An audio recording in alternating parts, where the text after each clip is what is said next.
이제 40도에 달하는 극한 폭염은 물러난 걸까요? 전문가와 함께 날씨 상황 자세히 짚어보겠습니다. 김백민 부경대 환경대기과학과 교수 화상으로 연결합니다. 교수님 안녕하십니까? 안녕하십니까? 네, 지난 주말부터 이제 좀 살 것 같다 싶은 분들 많을 것 같은데요. 40도에 달하는 폭염은 이제 끝났다고 봐도 될까요? 네, 극한 폭염은 꺾였다고 볼 수 있고요. 꺾인 이유는 이제 태풍 돌핀이나 창음이 북태평양 고기압을 이제 서쪽 경계를 갉아먹으면서 우리 이중 열돔이라고 하죠. 예. 우리 티벳 고기압과 북태평양 고기압의 이중 열돔에 우리나라 갇혀 있었는데 그 이중 열돔을 북쪽으로 밀어내 버렸습니다. 그래서 우리가 40도를 걱정하던 시기에서 이제 약 35도 정도를 걱정하는 그런 시기. 그러니까 극한 폭염은 한풀 꺾였지만 여전히 전국이 폭염 경보주의보 단계에 있어서 사람들은 이제 조금 너무 극단적인 날씨에 익숙해져 있어서 이게 좀 덜해졌다라고 생각하지만 여전히 우리는 아직 폭염의 시기에 있다고 볼 수 있습니다. 네, 극한 폭염은 끝났다고 봐도 되지만 계속 좀 더위에는 주의를 해야 한다라는 말씀해 주셨습니다.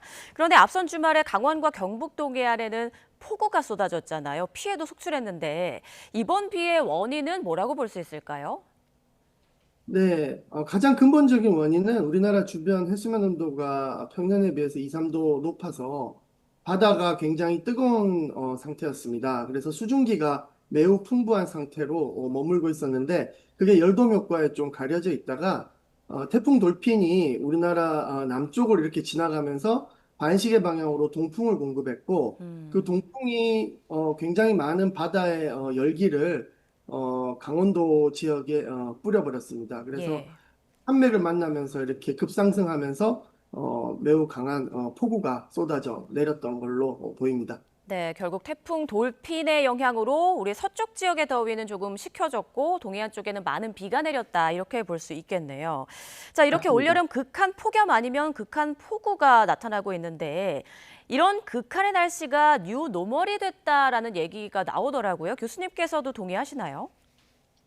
네, 저도 방향성엔 동의하지만 올해처럼 매년 40도 가까운 극한 폭염이 나타날 거라고 아직까지 단정하는 것은 조금 경계를 해야 된다고 생각합니다. 예.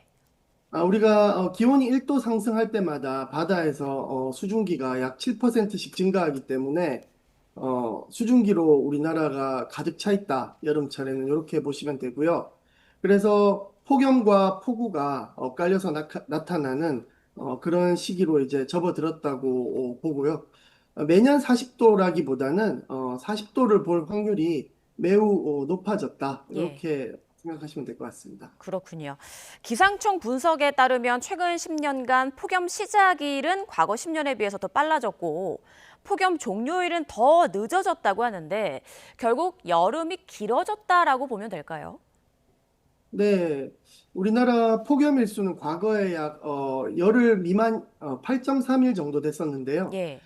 최근에는 이제 최근 10년 통계로 봤을 때는 약 18.3일, 그러니까 거의 20일에 육박할 정도로 폭염 자체가 길어졌습니다. 음. 열대야도 한 3배 가까이 늘어났고요. 그래서 굉장히 여름이 여름에 폭염 횟수가 매우 증가했고요. 예. 또 기간으로 봤어도 여름이 시작 시기가 한 열흘에서 30일 정도 빨라졌고요. 음. 우리가 보통 쳐서 지나면 조금 시원해진다고 하는데 이제 여름의 종료가 8월 피크, 8월 초순의 피크에서 여름의 종료가 8월 중하순으로 약 열흘가량 지금 연장되고 있습니다. 그래서 예. 여름 자체가 확실히 길어졌다. 이렇게 정리 드릴 수 있겠습니다. 아, 네. 그럼 봄, 가을은 상대적으로 좀 짧아졌다라고 생각할 볼 수 있을까요? 네, 그렇습니다. 예. 자, 그런가 하면 서울 날씨가 세계 평균 기온에 비해서 가파르게 상승했다는 분석도 있던데 어느 네. 정도고 또 이유는 무엇인지도 궁금합니다. 예. 근대 관측이 시작된 이래로 전 세계 평균 온도가 약 1.5도에서 지금 1.6도 정도 상승하고 있거든요. 음. 그런데 서울 같은 경우에는 3.7도가 상승했습니다. 그래서 예. 무려 전 지구 평균에 비해서 약 2.3배 정도 빠른 속도로 서울이 매우 뜨거워지고 있다. 이렇게 말씀드릴 수 있고요. 그 이유는 우리나라 주변의 바다 온도가 굉장히 급상승하고 있는 게 가장 근본적인 원인이겠지만 이 외에도 이제 우리나라는 여름철에 티벳 고기압과 북태평양 고기압의 영향을 동시에 받는 그런 지역이라는 점. 예. 그리고 또 빼놓을 수 없는 것은 서울의 급격한 도시화죠.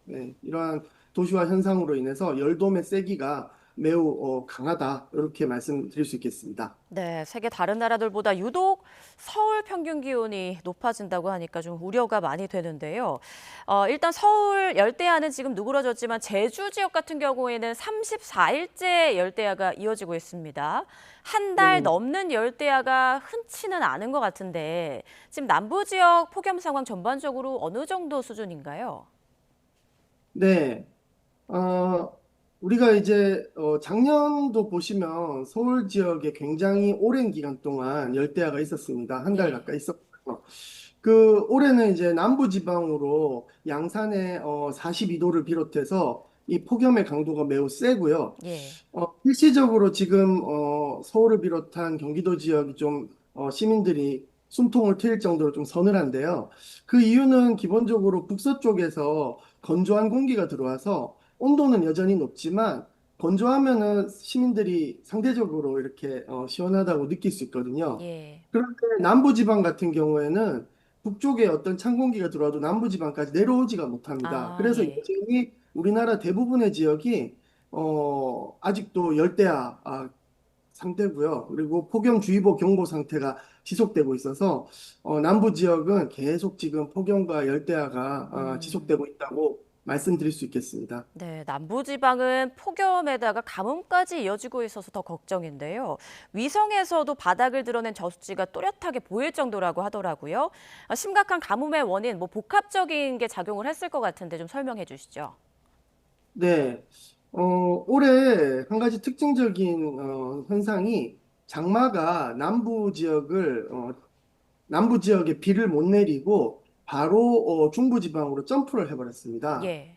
역대 세 번째 늦은 장마였던 데다가 그마저도 남부 지방에 비를 충분히 뿌려주지 못해서 음, 지금 현재 대부분의 저수지가 저수율이 10% 인근까지 떨어져가지고 굉장히 지금 위험한 상태입니다. 예.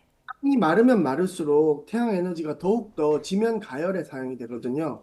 약간 축축해야 이게 증발하면서 또 기온을 낮춰주는 그런 효과가 있는데 땅이 마르니까 더 많이 증발하고 더 많이 증발하니까 더 건조해서 더 온도가 올라가는 이런 악순환이 지속되고 있어서 남부지방은 지금 사실상 비상사태라고 말씀드릴 수 있겠습니다. 아, 네, 비상사태 말씀해 주셨습니다. 자, 폭염에 가뭄, 산불 등 화재까지 발생하는 복합 재난을 준비해야 한다. 이런 지적이 많이 나오고 있는데 우리가 어떻게 대응을 할 수 있을지 어떤 말씀을 좀 해주실 수 있을까요? 네, 점점 우리 극한 기상을 매개로 한 재난이 복잡해지면서 다양한 현상들이 연결되고 복합 재난 형태로 발생하고 있습니다. 그런데 이제 이러한 현상에 대비하기 위해서는 재난을 알려주는 데이터들이 한 곳에 모여서 우리가 통합돼서 관리되어야 하는데요. 아직도 재난의 데이터는 부처별로 관리되고 있습니다. 예. 그래서 이런 어떤 부처별로 흩어진 재난 데이터를 한 곳에서 관리할 수 있는, 예를 들면 가장 좋은 부처는 저는 기후부라고 생각합니다. 예. 기후부에서 탄소 감축도 중요하지만 이제 일상화된 뉴노멀이 된 복합 재난의 어떤 컨트롤 타워가 돼서 부처별로 흩어져 있는 재난 데이터를 통합해서 관리하고 예측하는 그런 노력들이 좀 더 필요해 보인다고 생각합니다. 네, 정부에서 시스템을 좀 일원화해서 대응에 나서야 한다 이런 말씀해 주셨습니다. 자, 앞서 뭐 여름 기온이 높아지고 또 여름이 길어지고 있다라는 말씀해 주셨는데 기상청의 전망을 보면 오는 9월에서 10월 기온이 평년보다 높을 확률이 50%라고 하더라고요. 그러면 이번 가을에도 늦더위가 이어진다라고 볼 수 있을까요? 네, 지금 일시적으로 북태평양 고기압과 티벳 고기압이 만들어내는 열동 구조의 균열이 좀 생겼습니다. 그것은 우리나라 인근을 지나가는 태풍 돌핀과 태풍 찬움의 어떤 역할이 컸었는데요.